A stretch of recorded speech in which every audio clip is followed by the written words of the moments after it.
上司部長の裏金スキームを暴いた。いい社に決定だ。口答えするな。証拠は揃ってますよ。これはある IT 企業の社内 SE が上司部長の巨額不正スキームを暴いた話である。俺は30歳の社内 SE で中堅メーカーの情報システム部で働いてる。勤続5年で IT コンサル的な仕事が多い。ステム要件定義とかベンダー選定とかプロジェクトマネジメントなんかが専門だ。で、去年の春に大型プロジェクトが始まった。全社の基幹システムを刷新するプロジェクトで予算はなんと3億円。3億円。でかいプロジェクトだな。俺は要件定義とベンダー選定の実務を任された。これまでの経験を生かせるチャンスだと思って気合い入れて取り組んだ。要件定義が終わって次はベンダー選定だ。 RFP を5社に出して提案書を提出してもらった。 A 社 B 社 C 社 D 社 E 社の5社。俺は詳細な評価表を作って技術力、実績、価格、サポート体制なんかを全部点数化して比較した。結果は明確だった。 A 社が技術力も実績も最高で価格も2億8000万円とだと総合評価95点で文句なしのトップ。 B 社が時点で90点、価格は2億5000万円。 C 社と D 社は70点台で微妙。問題は E 社、技術力は5社中最低、実績もほとんどなし、価格は3億5000万円と予算オーバー。総合評価はなんと45点。45点って最低じゃん。予算オーバーで技術力も最低と過論外だろ。俺もそう思った。 A 社か B 社のどちらかで決まりだろうと評価表を上司の上司部長に提出した。ちなみにこの上司部長ってのが52歳のベテランで会社に20年以上いる。ただ正直言って技術的な知識は微妙で最近のクラウドとか全然分かってない。でも権力だけは強い典型的な老害タイプ。ああ、いるいる。そういう上司。技術わからないのに権力だけあるやつ。で、翌日部長から呼び出された。てっきり A 社か B 社で決まると思ってたんだが、評価書を見たぞ。結論から言うと E 社に決定する。E 社ですか。でも E 社は評価が最低で予算も7000万円もオーバーしてますよ。評価なんて所詮机上の空論だ。俺の長年の経験から言うと E 社が一番信頼できる。でも A 社の方が技術力も実績も上で価格も7000万円安いんですが。価格だけで決めるな。安物買いの銭失いって言葉を知らないのか。お前にはまだ経験が足りないんだよ。いや、でも客観的なデータでは。口答えするな。最終決定権は俺にある。予算は追加で申請すればいいだけだ。E 社で決定。以上だ。はあ、何この部長。最低評価の会社選ぶとか意味不明。7000万円も高いのにおかしくね？俺は納得いかなかったが部長の権限は絶対だった。何か裏があるんじゃないかと思ったが証拠もないし逆らうこともできなかった。役員会議でベンダー選定の結果が報告された。5社から提案を受けまして私の長年の経験と判断から E 社が最も信頼できると判断しました。予算は3億円だったはずだが。はい。E 社の見積もりは3億5000万円ですが品質とサポート体制を考えると妥当です。追加予算の承認をお願いします。まあ君の経験を信頼して承認しよう。こうして E 社に決まってしまった。で、プロジェクトが始まったんだが E 社の仕事が驚くほどずさんだった。要件定義書をまともに読んでない。設計書は誤字脱字だらけ。納期は毎回遅延。品質も最悪でバグだらけ。俺が何度も指摘したんだが仕様が悪いんじゃないですか。もっと明確に指示してもらわないと。完全に責任転嫁してきやがった。部長に相談しても。お前の指示の出し方が悪いんじゃないか。E 社は優秀な会社だ。問題はお前にある。部長も E 社を擁護してる。なんでだ？これ絶対おかしいだろ。最低評価の会社擁護するとか意味不明。裏で何かあるな。これ。プロジェクトが完全に炎上した。E 社の納期遅延は3ヶ月にも及び、品質問題でバグが300件を超えた。さらに追加費用がどんどん膨らんで、当初3億5000万円だった予算が気づけば4億5000万円まで膨張。4億5000万円。予算の 1.5 倍じゃん。 E 社の言い分はこうだ。仕様変更が多すぎて対応しきれない。追加開発費として1億円必要です。はあ、仕様変更なんてほとんどしてないぞ。いえ、こちらに記録がありますので。完全にふっかけてきてる。さらにユーザー部門からも大クレームが来た。いつになったら使えるんだ。業務に支障が出てるぞ。バグだらけで使い物にならない。すみません、早急に対応します。一体どうなってるんだ。予算は当初3億円だったはずだぞ。なぜ4億5000万円になってる？それは担当の管理不足が原因です。一致の指示が曖昧で仕様変更を繰り返したのが原因です。仕様変更なんてしてません。 E 社からの報告書にも記載されているプロジェクトマネジメント能力の欠如だ。イッチ君、これは事実かね？いいえ、すべて要件通りに進めています。問題は E 社の技術力不足です。責任転嫁はやめたまえ。 E 社は実績のある優秀な企業だ。部長の推薦だから信用したのだが、イッチ君、君を降格処分とする。減給 30%、1年間だ。そんな。降格処分が決まって俺は完全に孤立無縁だった。同僚たちも俺を避けるようになり、社内でプロジェクト失敗の先般扱い。でも何かがおかしい。部長が E 社をあそこまで擁護する理由がどう考えても不自然すぎる。産業帰りに駅前を歩いていると偶然見慣れた人物を発見した。上質部長と E 社営業が高級寿司屋から笑顔で出てきたんだ。プロジェクト炎上中なのになんで仲良く会食してるんだ。いや、今日もごちそうさまでした。いえいえ、いつもお世話になってますから。なんだこれ、完全に癒着じゃないか。はあ、プロジェクト炎上中に会食？これ絶対黒いやつじゃん。キックバックの匂いがプンプンするぜ。その後も何度か部長と E 社営業が高級店で会食してるのを目撃した。これは絶対におかしい。深夜オフィスで過去の倫理書を調べた。すると驚愕の事実が判明した。過去5年間で部長が担当した大型案件1015件が全て E 社に発注されている。しかも総額15億円超。全て部長の強い推薦で決定。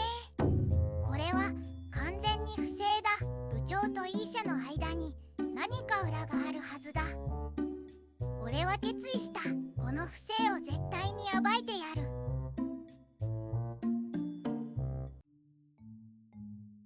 まず RFP 評価表の原本を確認した。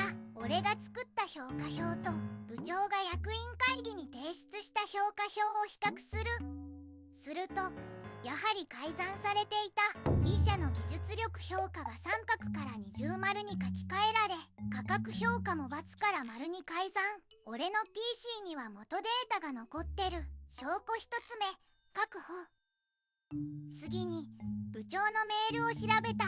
俺には社内メールサーバーの管理者権限がある。コンプライアンス調査名目で部長のメールログをすべて確認した。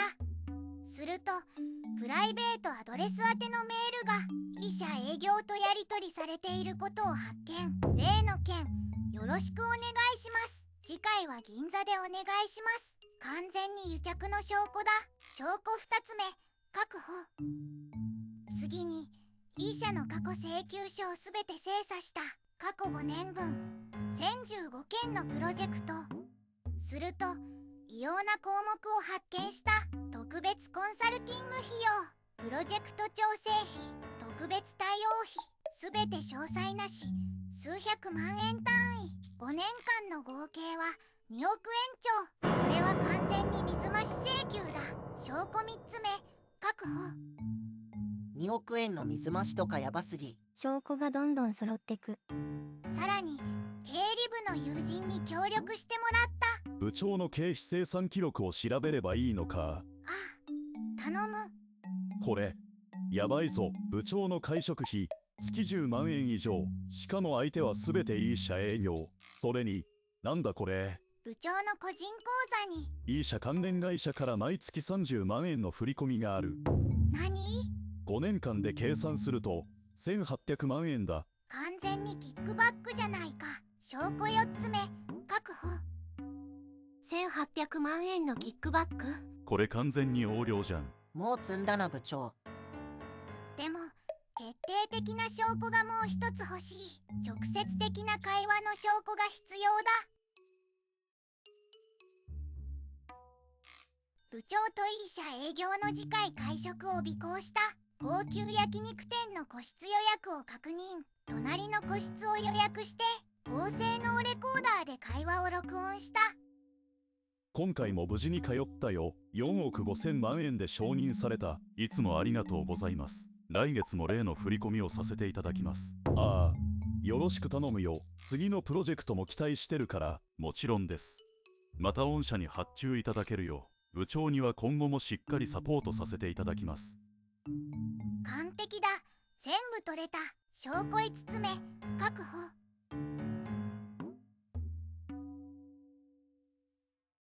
さらに A 社と B 社にこっそり接触した。前回も技術的に分かっていたはずなのに突然 E 社に決まったんです。正直不可解でした。実は部長から事前に言われたんです。今回は形式的なコンペだからって。やはりコンペ自体が偽装だったのか。証拠6つ目確保。全証拠を整理してまとめた。1、RFP 評価表の改ざん。2、プライベートメールでの癒着証拠。3、2億円超の不明瞭請求。4、1800万円のキックバック振込記録。5、会食での会話録音。6、A 社 B 社の証言。これだけ揃えば完璧だ。弁護士に相談した。これは完全に横領罪と背任罪ですね。証拠も十分です。刑事告訴も可能ですよ。わかりました。俺は全証拠を PDF にまとめ社長と監査役に直接メールを送った。件名は情報システム部における重大な不正について。これで終わりだ。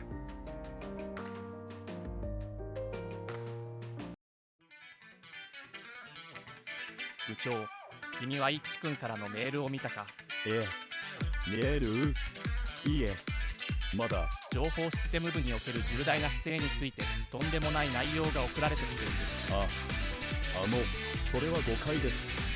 イッチ君、説明してくれ。はい、教室部長と E 社の間に不正な癒着とキックバックが存在します。ふざけるな。証拠もないのに。証拠なら3つあります。証拠1、RFP 評価表の改ざん。私が作成した元の評価表では E 社の総合評価は45点でした。しかし部長が役員会議に提出した評価表では技術力が3角から20に、価格が×から丸に改ざんされています。それは私の判断で修正しただけで。客観的データを勝手に改ざんしたと認めるんですね。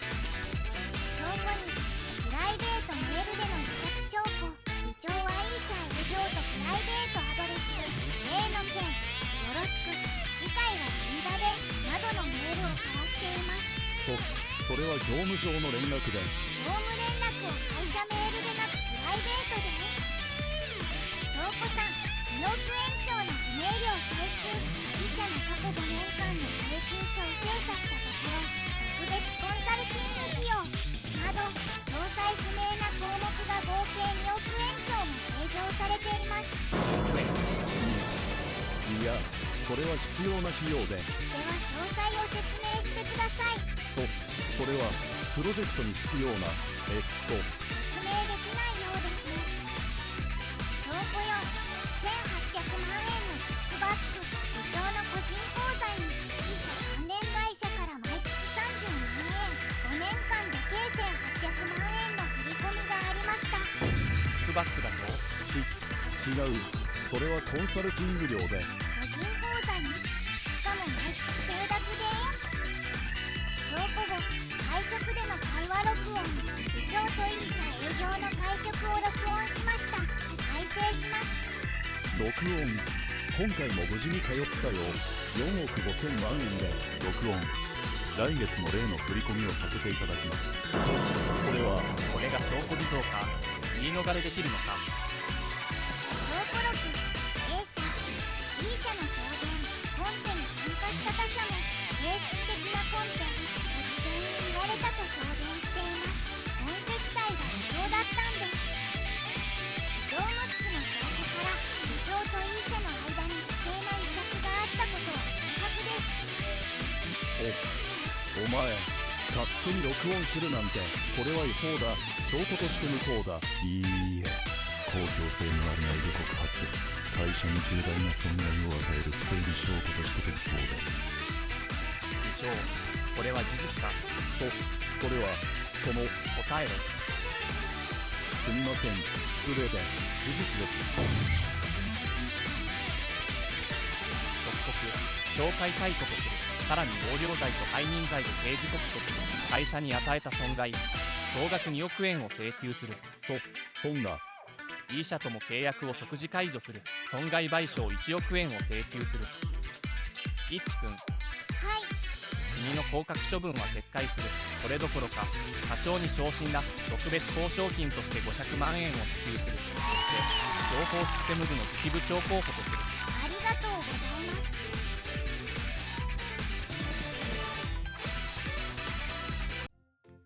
元部長は懲戒解雇後、横領罪と背任罪で起訴された。